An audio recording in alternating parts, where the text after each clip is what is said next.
हमारा एक्सरसाइज 1.1 का question number 16 है। क्वेश्चन बहुविकल्पी दिया हुआ है जिसमें 4 ऑप्शन है। मान लीजिए कि समुच्चय n में r is equal to a comma b इस प्रकार से है कि a is equal to b minus 2 और b का मान 6 से बड़ा लेना है। द्वारा प्रदत्त संबंध r है, निम्नलिखित में से सही उत्तर चुनिए। क्वेश्चन में देखो n है, प्राकृतिक संख्या है। a और b इस प्रकार से कह रहा है कि a वाला b वाले से 2 कम होता है। मतलब अगर यहाँ पे 4 है तो यहाँ पे क्या रहा होगा, 6 रहा होगा। इसका मतलब जिसे मतलब मैं बता रहा हूँ कि अगर ये b वाला 6 होगा तो 2 इससे कम हो जाएगा a वाला।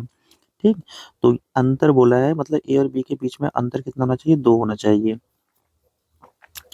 ठीक है, तो क्वेश्चन में हम ऑप्शन देख करके चेक कर लेंगे। बोला है कि कौन, मतलब कि ऑप्शन में इससे आर से बिलोंग कौन करता है, तो आर से वही बिलोंग करेगा जिसका अंतर कितना होना चाहिए, 2 होना चाहिए, लेकिन ए वाला बी वाले से छोटा होना चाहिए।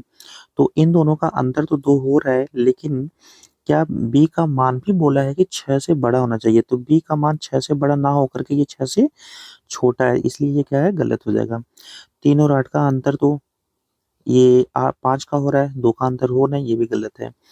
6 और 8 का अंतर देखो हो जाएगा, जो हमारा क्वेश्चन 6 दिया है, 6 ए की वैल्यू है और 8 बी की वैल्यू है। पहले ये चेक कर लो बी का जो मान है 6 से बड़ा है कि नहीं बड़ा है, तो बी का जो मान दिया है 6 से बड़ा है। और अब इससे कितना छोटा है, 2 छोटा है ए वाला। जब 2 छोटा हो गया ए वाला तो ये हमारा कैसा क्वेश्चन हो गया, कैसा ऑप्शन हो गया, राइट ऑप्शन हो गया। यहाँ पे ये हमारा सही हो गया। और ये तो बिल्कुल नहीं हो क्योंकि इन दोनों के बीच में अंतर 1 का हो रहा है, तो आंसर ये हो गया 6, 8।